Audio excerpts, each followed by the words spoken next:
നമസ്കാരം. ഇന്ന് 2025 ഫെബ്രുവരി 6 ചൊവ്വാഴ്ച. എല്ലാ UK മലയാളികൾക്കും ഗുഡ് മോർണിംഗ് UKയുടെ മോർണിംഗ് ന്യൂസിലേക്ക് സ്വാഗതം.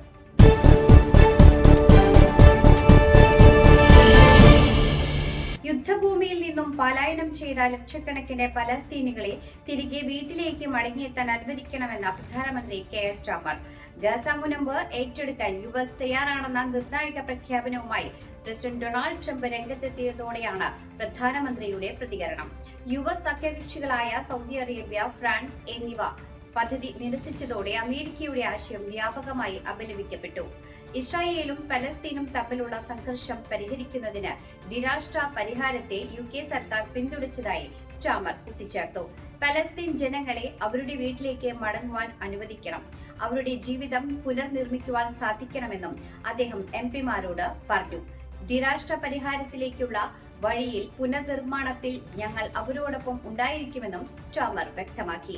അതേസമയം ഗാസയെ ഏറ്റെടുക്കുവാനും മുനമ്പിനെ സ്വന്തമാക്കി പുനരധിവസിപ്പിച്ച് രാജ്യാന്തര മേഖലയാക്കി മാറ്റുവാനും US ആഗ്രഹിക്കുന്നുവെന്ന ട്രംപിന്റെ വെളിപ്പെടുത്തൽ ലോക നേതാക്കൾക്കിടയിൽ ഞെട്ടൽ ഉളവാക്കിയിട്ടുണ്ട്. പാരീസിൽ നടക്കുന്ന അന്താരാഷ്ട്ര ആർട്ടിഫിഷ്യൽ ഇന്റലിജൻസ് ഉച്ചകോടിയിൽ പ്രധാനമന്ത്രി KS സ്റ്റാമർ പങ്കെടുക്കില്ലെന്ന് റിപ്പോർട്ട്. ഇന്ത്യൻ പ്രധാനമന്ത്രി Narendra Modi, French president Emmanuel Macron എന്നിവരുൾപ്പെടെയുള്ള മറ്റ് ലോക നേതാക്കൾ ആർട്ടിഫിഷ്യൽ ഇന്റലിജൻസ് സംബന്ധിച്ച് അടുത്ത ആഴ്ച നടക്കുന്ന അന്താരാഷ്ട്ര ഉച്ചകോടിയിൽ പങ്കെടുക്കാൻ പാരീസിലേക്ക് എത്തും. മുൻ പ്രധാനമന്ത്രി ഋഷി സുനക് കഴിഞ്ഞ വർഷം ബെഷ്ലി പാർക്കിൽ ആരംഭിച്ച അന്താരാഷ്ട്ര ആർട്ടിഫിഷ്യൽ ഇന്റലിജൻസ് കോൺഫറൻസുകളുടെ പരമ്പരയിലെ ഏറ്റവും പുതിയ ഉച്ചകോടിയിൽ പാരീസിൽ അരങ്ങേറാൻ ഒരുങ്ങുന്നത്. മുൻകാലങ്ങളിൽ നിരവധി വിദേശയാത്രകൾ നടത്തിയതായി ആരോപണം സ്റ്റാമർക്കെതിരെ ഉയർന്നിരുന്നു. പ്രധാനമന്ത്രി തന്റെ ആഭ്യന്തര അജണ്ടയിൽ ശ്രദ്ധ കേന്ദ്രീകരിക്കുന്നുവെന്നാണ് അധികൃതർ നൽകുന്ന വിശദീകരണം. എന്നാൽ പാരീസ് സമ്മേളനം ഒഴിവാക്കുന്നതിലൂടെ സ്റ്റാമർ പ്രമുഖ ലോക നേതാക്കളുമായുള്ള ചർച്ചകളിൽ നിന്ന് വിട്ടുനിൽക്കുന്നത് ദൃഢബന്ധത്തിന്റെ അവസരം നഷ്ടപ്പെടുത്തുന്നതായും വിദഗ്ധർ ചൂണ്ടിക്കാണിക്കുന്നുണ്ട്. ഗ്രെൻഫെൽ ടവർ പൊളിക്കാൻ സർക്കാർ തീരുമാനിച്ചതായി ഉപപ്രധാനമന്ത്രി ഏഞ്ചല റെയ്നർ അറിയിച്ചു. ഗ്രെൻഫെൽ ടവർ അപകടത്തിൽ അതിജീവിച്ചവരുമായി ചേർന്ന ഒരു മീറ്റിംഗിലാണ് അവർ ഇക്കാര്യം അറിയിച്ചത്. ഈ തീരുമാനം വളരെ ഗൌരവത്തോടെയാണ് താൻ എടുത്തിരിക്കുന്നതെന്ന് ഉപപ്രധാനമന്ത്രി വ്യക്തമാക്കി. 2017 ജൂണിൽ പടിഞ്ഞാറൻ ലണ്ടനിലെ ടവർ ബ്ലോക്കിനെ തീപിടിച്ച് 72 പേർ മരിച്ചിരുന്നു. 24 നിലകളുള്ള ടവറിന്റെ ഭാവിയെക്കുറിച്ചുള്ള നിരവധി വർഷത്തെ ചർച്ചകളെ തുടർന്നാണ് ഈ തീരുമാനം. എന്നാൽ ദുരന്തത്തിന്റെ ശാശ്വതമായ ഓർമ്മപ്പെടുത്തലായി ടവർ നിലനിർത്തണമെന്ന് മരണമടഞ്ഞ കുടുംബങ്ങളെയും അതിജീവിച്ചവരെയും പ്രതിനിധീകരിക്കുന്ന ഗ്രൂപ്പ് ആവശ്യപ്പെട്ടു. എന്നാൽ പുതിയ സ്മാരകം സ്ഥാപിക്കണമെന്നാണ് മറുപക്ഷം ആഗ്രഹിക്കുന്നത്. ഇതേക്കുറിച്ചുള്ള സർക്കാരിന്റെ ഭാഗത്തു നിന്നുള്ള ഔദ്യോഗിക പ്രഖ്യാപനം ഇന്ന് ഉണ്ടായേക്കും. ബാങ്ക് ഓഫ് ഇംഗ്ലണ്ട് ഇന്ന് പലിശ നിരക്ക് കുറയ്ക്കാൻ സാധ്യതയുള്ളതായി റിപ്പോർട്ടുകൾ സൂചിപ്പിക്കുന്നു. നിലവിൽ 4.75% അടിസ്ഥാന പലിശ നിരക്ക് 4.5% കുറയ്ക്കുമെന്നാണ് പ്രതീക്ഷ. UK സമ്പദ് വ്യവസ്ഥയെ ഉത്തേജിപ്പിക്കുന്നതിന് ബാങ്ക് സമ്മർദ്ദത്തിലായതിലാണ് ഈ തീരുമാനത്തിന് എത്തിയത്. വിലക്കയറ്റം ഇപ്പോൾ 2.5% ആണെങ്കിലും ഇത് ഉയർന്നേക്കാമെന്ന പ്രവചനവുമുണ്ട്.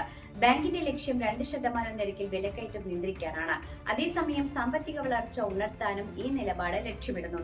US പ്രസിഡന്റ് ഡൊണാൾഡ് ട്രംപിന്റെ ഇറക്കുമതി ചുങ്കത്തിന്റെ ഭീഷണി കാരണം സാമ്പത്തിക അനിശ്ചിതത്വം വർദ്ധിച്ചിട്ടുണ്ട്.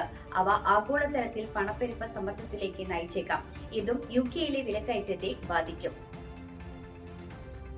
ചാഗോസ് ദ്വീപുകളുടെ ഭാവിയുമായി ബന്ധപ്പെട്ട പുനരാലോചന കരാർ പ്രകാരം ബില്യൺ കണക്കിന് രൂപ അധികം നൽകേണ്ടി വരുമെന്ന മൗറീഷ്യസ് പ്രധാനമന്ത്രിയുടെ അവകാശവാദം നിഷേധിച്ച് UK.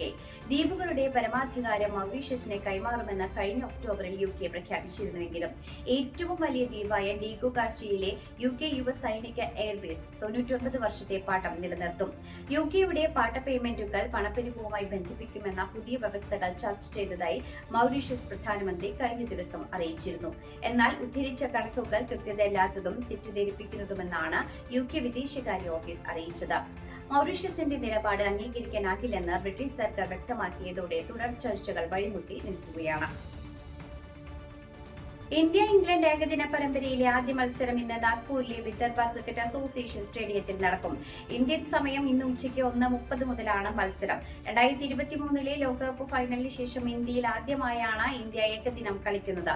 ഇന്ത്യൻ ടീമിൽ പരിക്കിൽ നിന്ന് പൂർണ്ണമായും പരിശുദ്ധനാവാത്തതിനാൽ ഇന്നത്തെ മത്സരത്തിൽ ജസ്പ്രീത് ബുംറ കളിക്കില്ല. 2020 പരമ്പരയിൽ മിന്നും പ്രകടനം നടത്തിയ വരുൺ ചക്രവർത്തി ഇന്ന് ഏകദിനത്തിൽ അരങ്ങേറ്റം നടത്തിയേക്കുമെന്നും റിപ്പോർട്ടുകളുണ്ട്. നീണ്ട കാലത്തെ ഇടവേളയ്ക്ക് ശേഷം ജോ റൂട്ട് തിരിച്ചു വന്നതാണ് ഇംഗ്ലണ്ട് ടീമിലെ ശ്രദ്ധേയമായ മാറ്റം. ചാമ്പ്യൻസ് ട്രോഫി ആരംഭിക്കാൻ ദിവസങ്ങൾ മാത്രം ബാക്കി നിൽക്കെ ഇരു ടീമുകൾക്കും ഏകദിന മത്സരങ്ങൾ സഹായകരമാകും. ഫെബ്രുവരി 19 മുതൽ മാർച്ച് 9 വരെ പാകിസ്ഥാനിലും ദുബായിലുമായാണ് ICC ചാമ്പ്യൻസ് ട്രോഫി മത്സരം നടക്കുന്നത്.